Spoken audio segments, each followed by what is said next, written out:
football pod in America. Mike Tirico is off. Please keep watching. I'm Liam McHugh. Tony Dungy is here. Rodney Harrison is here. Mike Florio is here. Happy Thanksgiving, everybody. This is the best football week of the year. We get the 3 games on Thursday. We get the then full slate on Sunday. But we're going to start with what happened on Monday Night Football. The Bucs lose again, this time to the Rams. Brady, 2 more picks, now is 9 on the season. That's more than he had all last year. Guys, this is a team that a month ago had those dominant back-to-back wins, Green Bay and Las Vegas. Tony, I'll start with you. How deep, how serious do you think their issues are right now in Tampa Bay? Well, I don't think they're totally bad, but the environment here certainly has changed. We've gone from, hey, who are we going to play in the Super Bowl to, I don't know if we can win another game in the city. And, you know, really it came down to 2 bad throws by Tom Brady. He played pretty well. The 2 deep balls down the middle, whether they were overthrows, they got away from him. They just didn't look good, and they came at the wrong time. Defensively, they're still going to be fine. Jared Goff had a good game. Good game plan, got rid of the ball quick. But they can play with anybody. It's just a matter of how consistent they're going to be. And I believe, Coach, that their priority has to be, and their first priority, number 1, has to be to protect Tom Brady. And we've talked about it. You've gone against Tom. We've talked about it the last decade. When he feels pressure, he's just not the same quarterback, and they put pressure on him. They hit him. And maybe the question, maybe the solution is go 6-man protection, go 7-man protection, maybe get 1 or 2 guys less in pass routes to protect Tom Brady, because that has to be the number 1 priority. If you can't protect him, then we see he's forcing the ball down the field, doing things that he's not comfortable with doing. Yeah, they've got to figure out their offensive identity. Against the Panthers, we saw a lot of 2 tight ends. They got it working that way. When Tom Brady is expected to throw the ball down the field, and maybe he wants to, guys, maybe after a week that began with Kyler Murray and Russell Wilson in primetime on Thursday, Patrick Mahomes in primetime on Sunday, and then a rematch with Jared Goff from Super Bowl 53, primetime Monday night, maybe Tom Brady wanted to throw the ball down the field. Maybe he has a little too much influence over that offense. He was 1 for 9.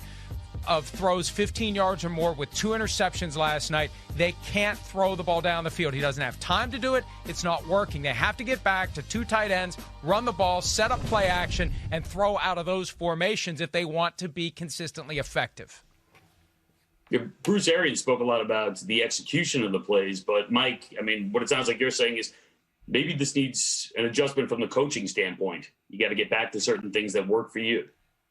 I think at some point Bruce Arians has to step in and really say, this is how we are going to be. This is what we are going to do. I don't know whether or not maybe Byron Leftwich is a little too deferential to Tom. Maybe Tom wants to be throwing the ball down the field and throwing the ball all over the place and showing everyone he can still do what he used to do. I don't know where this is coming from, but they're too inconsistent in their overall approach. They have to figure out what their identity is. It can't change every week. They have the pieces to have a good offense, but it's not going to be a good offense if Tom Brady's dropping back in the pocket, can't move out of the pocket, make something happen, and has to get rid of the ball before the walls cave in on him, because we saw it last night. The walls are going to cave in on him. Hey, Mike, I don't think this is Tom Brady's doing. I mean, we've seen Tom Brady in the same system for the last 2 decades. Tom wants to run the football. He wants to get rid of the ball quickly, play action pass, eventually come out in empty formation, get rid of the ball quickly. I think this is more Bruce Arians and Byron Leftwich influence as opposed to Tom Brady. I don't think Tom Brady is the one to drop back and want to just throw the ball down the field, because Tom's not about stats. Tom is about trying to win the football game. So whatever it takes, whether he throws the ball for 150 yards or he throws the ball for 350 yards, Tom's not caught up in his stats. That's something that Bruce Arians has to do a better job of, getting Tom and doing what's comfortable with Tom. All this down the field throws. I mean, think about Tom Brady. He's got 9 interceptions.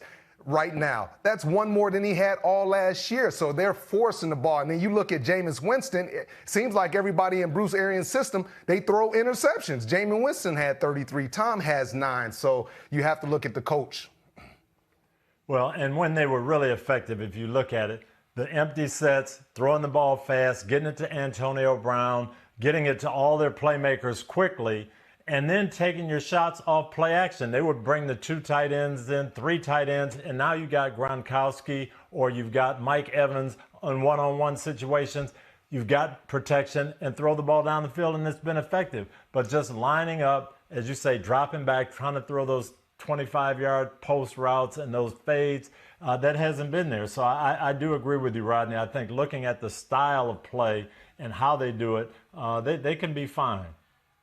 And, Coach, you talk about their defense earlier, and what I've noticed is they have a tremendous amount of athletes across the board, but they play too much zone. And sitting back, and good quarterbacks eat up zone coverage, especially you don't have a lot of pressure. And I just think they have to go and start implementing a little bit more man-to-man coverage, and that's really been a weakness in their secondary, and that's the big question in their secondary. We know they got physical safeties, they got some athletes on the outside, but can these guys hold up in man-to-man coverage? That's the big question.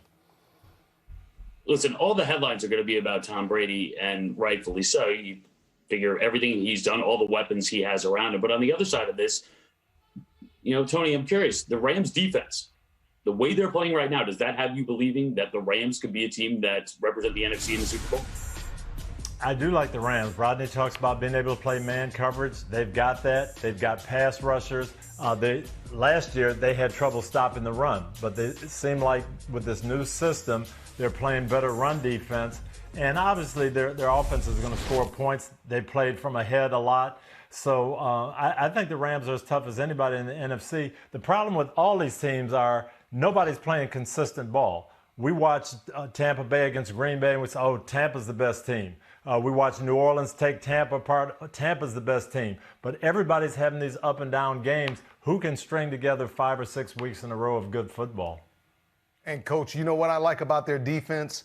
It's no longer all Aaron Donald. You see Brockers, you see Leonard Floyd, you see the secondary stepping up. And I remember after the Buffalo game, I was very disappointed in their secondary because they didn't look like they had any intensity, any continuity. They were missing a bunch of tackles. And ever since that game, it's like each week they've gotten better. They've improved in coverage. They improved in tackling. And Jalen Ramsey, he's been outstanding. And, Coach, the point you made is an excellent one. In the AFC, we know it's the Steelers and the Chiefs. In the NFC, we change our mind every week. And right now, for now at least, the Rams look to be as balanced as anyone. But you know what? So do the Saints. And I wish those two teams would play at some point during the regular season so we could settle it on the field. Maybe we'll settle it again in the playoffs like a couple of years ago. Well, hopefully not with the ending we had a couple of years ago. But, Rodney, before we move on, did you compliment Jared Goff there? I just want to rewind for a second. Were you saying Jared Goff's a good quarterback? I've always said Country Club, Mr. Country Club is a good quarterback. But, sometimes in those tight situations. Hey, but I'll tell you this, man. To that point, though, Rodney, 3rd down and 8 last night to win the game, they ran the ball. Yeah. And that tells you something. Yeah, it's something about trust. And there's a compliment in there, even if it's added with the Country Club nickname to it. Rodney, one thing you did say over the weekend, though, you did say best defense in the league belongs to the New Orleans Saints right now. You have to say the last 3 games definitely been superb. 3 points against the Bucs, not blowout in our game on Sunday night, 13 points against the 49ers, then 9 points against the Falcons team that usually, even if they lose, puts up some points. Had a couple days to digest this. You looked at the numbers around the league. You sticking with this? Saints, best defense in the NFL? Hey, Liam, forget about the stats and all those other things. The most important thing is how well you're playing. And like Coach say, if you're playing consistent. You look at that front seven, their ability to get after the quarterback, Hendrickson, Cameron Jordan. Demario Davis has been absolutely outstanding. He's one of the best linebackers, if not the best middle linebacker in all of football. You look at a guy like Chauncey Gardner-Johnson, who's just been a symbolism of just versatility, playing different positions, the energy, the physicality, all those different things. And remember earlier in the year, Malcolm Jenkins, he struggled. He was playing terrible. I'm looking at him like he's gotten old. He's lost a step. Now he's starting to play a lot better. So they're going to be even better once Marshawn Lattimore gets back. Well, my problem, though, with New Orleans is you see these type of games, and you'll see a quarter or 3 quarters like that, and then you'll see a couple of plays where guys are running wide open, and you say, what's going on in that secondary? I think when they concentrate, when they're on their game, they are as good as anybody. I've just seen a little bit too much roller coaster, and maybe they're going to get that out of them and play that consistent ball in November and December. Tony, who do you think has the best defense in the league? I don't see a great defense out there. And I see up and down performance. And I think the Rams and New Orleans are playing as well as anybody right now. But you can look at other games early in the season where you don't see that. So I'm not sure who has the best defense right now. Guys, I'll tell you the top three defenses as I see it. I would say the Saints, the Rams, and who's the other team I just forgot about? The Rams, the Saints, Steelers? and the Pittsburgh Steelers. Yeah, the Pittsburgh Steelers. Any disagreement with that, Florio? Well, look, I think the Steelers have the best players on defense at every level. It's just we've seen too many times this year where they're not dominant and the offense has to bail them out. You know, as they keep winning game after game after game, but they're not dominant weekly, and they do have to find a way to just outscore a team that they should beat by 10, 15, 20 or more points. But I think they have the star potential at every level, which is going to serve them well when the playoffs roll around. So, Florio, you think that a defense has – hold on one second, Coach. You think a defense has to show dominance every single week in order to show that they're good? Or do you look at it like the Pittsburgh Steelers, even against lesser competition, they're finding ways to win? Well, I look at it as they're not a dominant defense unless they're dominating on a regular basis. But they're good enough to bend but not break like they did against the Ravens. I think the Ravens game was indicative of what the Steelers are this year. From time to time, they are going to line up against teams that we look at and say they're not as good as that team, like the Chiefs. I hope that those two teams cross paths in the playoffs because the Chiefs will be favored, but the Steelers will quite possibly find a way to win because that's what they do, regardless of whether it's a lesser team or a better team. Rodney, point you made over the weekend, it's the NFL. They're all good teams. Even the bad teams are good. And if you are able to win every single week, you're doing something right. And the Steelers are doing something right on both sides of the ball and on special teams. The two things that Steeler defense does well, which you need to win a Super Bowl, they take the football away and they can rush the passer. They don't play consistent all the time. They're not always in their gaps. They're not always great for 60 minutes. But in crunch time, they take the ball away and they can rush the passer. And, Coach, the last point that I was thinking when you watch their tape, they don't get discouraged when you hit a big play on them defensively because they just feel like they have so much talent. You talked about how much talent they have, Florio, but even when they get in the red zone, they have so much confidence in their ability to take the ball away. They don't panic. They just stay calm. They wait for that pass rush, and you see Minka, one of those guys, making big plays.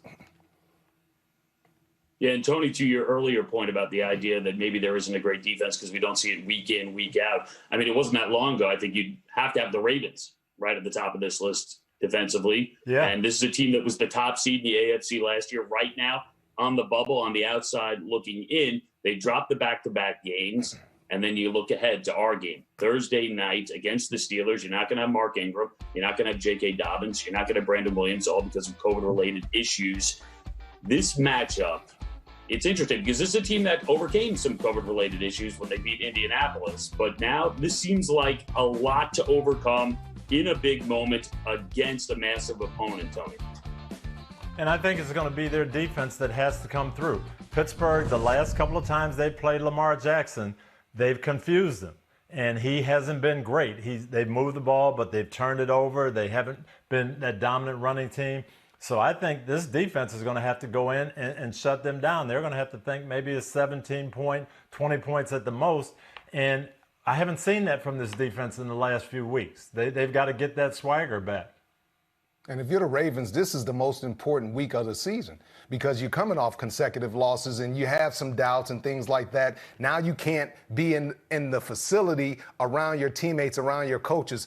You know, it's different. Like when I'm in studio with you guys, me and Mike Florio, we're in the studio with you guys hanging out. It's totally different but from being on Zoom calls because when you're there, you get a chance to really interact with your coaches, see guys face to face. You know the tone of the room. It's just totally different. I think that's going to have an effect on them. Short week, 2 straight losses, working virtually, going to Pittsburgh. The Ravens are on the ropes, and the challenge for the Steelers is going to be punching them through. And the Steelers have the ability to do it. Mike Tomlin said yesterday they have to match the Ravens' desperation, but the Ravens are going to be desperate on Thursday night. The question is, will they have a fair opportunity to be ready for this game when they have missed their practice time this week because the facility is shut down and they're doing everything via Zoom call? Rodney, you're right. It's not the same, especially if you're trying to get ready for a football game. Hey, Flory, I wanted to ask a question because I was wondering about Mark Ingram. And you see, he was really the Energizer Bunny. I thought he was, as Lamar was the MVP last year, but Lamar was really, to me, the energy of that team. Like, what's going on with him not getting reps? Is he still hurt, or are they just going in a different direction because of J.K. Dobbins? I think that during the period that Mark Ingram missed, the Ravens were able to come to the conclusion that it's time to move forward with J.K. Dobbins. Next year, Ingram is due to make $5 million for a running back. That is a lot of money. He's been around since 2011 when he was a first-round pick of the Saints. It's just reaching the natural end of the road for Ingram because of the position he plays, and I think the Ravens understand if they want to sustain this, at some point they need to be ready to reload that position, and I think that's where they're going. But they're not going to have either guy on Thursday night. It's Gus Edwards because both Ingram and Dobbins tested positive. They will not be back in time for the game. And these are the games the Steelers typically we haven't seen great performances. Oh, they don't have their running backs. They've got a short week. They haven't been playing great, COVID. And you would see the Steelers go out and maybe play a lesser game. But I think the fact that it's Baltimore and the bitterness of that rivalry, we're going to see the Steelers play well. Knock them out now while you can. You don't want to see them in January. Knock them out now while you can. Yep. And I wonder if we see the Ravens elevate their physical play, because I'm curious, Rodney, bigger concern coming off the weekend, Lamar Jackson, the lack of sort of big plays and splash plays, or the fact that at times that Ravens defense looked like it got bullied, it got pushed around a bit. Well, we know about Lamar Jackson. We know that he's a young quarterback, still trying to develop, still trying to figure it out. So he's going to be up and down to a certain degree. But to me, it's more concerning with that defense. And that defense was always built on their reputation of being tough guys, being physical, and really controlled on the line of scrimmage. And I just haven't seen them do it this year. We saw them get completely run through with the Patriots. We saw it against the Tennessee Titans. And to me, as a DB, if I'm seeing our guys get run through up front, I'm discouraged, because that's the heart and soul of our defense right there. But they need those guys back, Calais Campbell and Williams. All right, of course, earlier on Thanksgiving, it's the Cowboys against the football team. It is Andy Dalton against Alex Smith, just how everyone planned it at the beginning of the year. Listen, is it a great matchup? No. Is it an important matchup? Yes, because the winner of this game is going to temporarily at least take over the top spot in the NFC East. Nothing really gives me greater pleasure than asking on this magical mystery tour of NFC East how you think one of these matchups is going to play out. Mike Florio, I'll start with you. What do you see happening in this one? Well, what's going to happen is, barring a tie on Thursday, and I can't rule out a tie with the NFC East teams, somebody will have doubled their win total for the entire season in a 5-day stretch from Sunday to Thursday, because both Dallas and Washington won. And, it's still a big game. There's going to be 30 million people who tune in, even if half of us are in a turkey-induced coma, but it's still going to be something that we pay attention to. It always feels bigger on Thanksgiving, right? The lights seem brighter at the Cowboys Stadium. They have the big Salvation Army kettle there. Maybe Ezekiel Elliott will jump into it again. And whoever wins that game is going to develop a glow, an aura, a shine that they can be the team that takes over the division. And, with the Eagles not being able to find their own way, I really do think whoever wins this team is going to get a lift. They get a mini bye going into the final 5 games, and they're going to feel good about themselves hitting the stretch run. And, the Cowboys, I think, are the best team on paper. They just consistently over the past several years haven't been able to live up to their potential. If they can pull this one off, especially after how badly they looked against the Washington team when they played earlier this year, it could give the Cowboys the boost they need to try to steal the division. Look, guys, this is not a marquee matchup. Okay, go ahead, Coach, if you want to go. No, I was going to say, I honestly believe they could do it and make a little run. Andy Dalton is a good quarterback. If they have enough passing game, and we've seen CeeDee Lamb come on, they've got receivers, that's going to help Elliott. They've got enough talent where if they feel, hey, we're coming back, we're getting healthy, we can do something, they could get on a little run and be problematic here in December. I agree with you, Coach, as far as the Dallas Cowboys. But to me, it's a little different because I look at Alex Smith and being a guy that had gone through such a terrible knee injury myself, I just look at Alex Smith and what he's been able to do to rehab and the toughness and the mental toughness that it takes to rehab yourself back to where you're playing on the football field. And he's blessed enough to be able to play on Thanksgiving. And Andy Dalton, last time we saw him, he's getting his head knocked off. Nobody's coming to his rescue. But it's really good to see these guys. And I do believe what you say, Coach. Like, Andy Dalton has a chance. I mean, he's an experienced quarterback in this league. He can make some plays. He's got the weapons around him. And I look forward to seeing Ezekiel Elliott get hot and really get it going. And Mike, you're right. It's a big game. Both teams coming to this one red hot, riding identical one-game winning streaks. It's a big deal in the NFC East. Of course, the Cowboys coming off that win over Minnesota, which was sparked by Mike McCarthy doing his best Gallagher impression on Saturday night's team meeting before the game, and he's trying to inspire some guys, so he gets a real sledgehammer, gets some watermelons. They write the objectives for the game on the watermelons, and he goes out there and just starts smashing them. Team's going wild. DeMarcus Lawrence apparently got in on the act. This is next level motivation. So I'm curious from you guys, the best motivational speech you've seen or just heard of during your time in the game. Rodney, start with you. I'll go Super Bowl. I think it was Super Bowl 38 when Coach Belichick he came in, and Coach Belichick, when you spend time with him, he gives you bits and pieces and stuff like that, and the conversation is pretty much always short. But he came in there, he talked about how important it was for us to stick together as a team and what it meant to win a Super Bowl and the price that you have to pay in order to win a Super Bowl and what it means down the line in your life, just the legacy and everything that you lead. Man, after that speech, because I never heard anything really like that from Coach Belichick. I wanted to run through a brick wall, but I knew once I left that meeting room that we were definitely going to win that Super Bowl. For me, Liam, 2006 AFC Championship game, we're down 21-6 to the Patriots, Rodney's team at halftime. I knew it was a desperation situation, so I borrowed one that I'd heard Bum Phillips say years before. Men, we're playing terrible. If we don't start playing better fast, we're going to lose. That was it. And look, the guy who's got the least football experience will go last. But I'll tell you, here's an example of how things just burn into your brain when you're young. I was 10 years old, first year of playing organized football. We were in the Catholic League Championship and getting our butts kicked at halftime. And I don't play. I only got in when we were up 35-0, which happened a few times that year. But I'm sitting on one of the benches in the locker room, and the coach comes in, and he kicks this cardboard box, and it hits right next to me, and orange peels go flying everywhere, and everybody got quiet, and everybody listened, and it didn't make a difference. We still got our butts kicked. Mike, what position did you play? I was a lineman, short and fat. Put him on the line. You know, it's funny. You know, it's funny because when I coach youth football, all the kids, we loved all the kids, of course, but the scrubby kids like Mike Florio, you just take and you put them on a defensive line and you kind of hide them because there was always a minimum amount of plays that you had to play, 10 plays. So I'm taking Florio and I'm putting him as the defensive tackle for 10 plays, and then you're out of there, Mike. We didn't have enough players to do a full scrimmage in practice, so I'm a fifth grader, and I was the nose tackle. And the center, I was like looking up at a California redwood tree, and thankfully he wasn't a bully. He could have killed me every practice if he wanted to, and he didn't.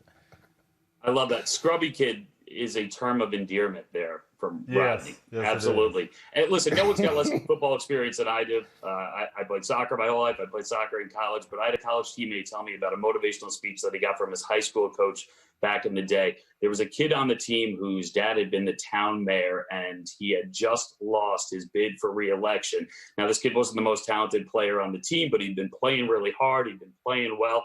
So the coach kind of singled him out. And he's like, hey, Davis, the way you're playing, the way you're running around, the way you're doing things, everyone needs to play like that. Everyone needs to model themselves after you. In fact, Davis, you're playing so well. Next time, I'm going to vote for your dad. Now get out there.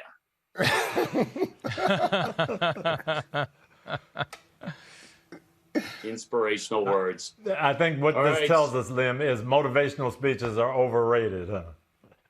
Yeah, definitely. But Definitely. let me just say this. Let me put a button on it with this. Now, it was a different time in the 70s, and coaches were able to do different things. But the coach of my grade school team, if you were loafing, if you were lollygagging, if you weren't getting it done, you got a foot in your butt or you got dragged around by your face mask. And to this day, one of the reasons I never stand still, and maybe this isn't a good thing, but I still fear that foot is going to hit me right in the butt or somebody's going to grab me by the face mask and drag me around. So I always keep moving, guys. Hey, Coach, I asked one of your ex-players, I'm not going to tell you which player, I said, I know Coach is kind of a reserved guy. Like, what did he do to get you motivated? And he said, Coach never had to say really anything. And really, you provided him with perspective. But he said, we loved and respected Coach so much. We knew how important it was in the time that he spent. We wanted to go out there and always win for Coach. So your players, man, they got so much love for you, Coach. You didn't have to go screaming and throwing things and throwing chairs and stuff. Hey, sometimes it's about love. Sometimes you just don't want to disappoint someone. Sometimes it's about taking a sledgehammer and smashing watermelons. It just depends what works for your guys. Listen, guys, always great to chat with you. Looking forward to this weekend. Looking forward to Thursday night. Happy Thanksgiving to you all.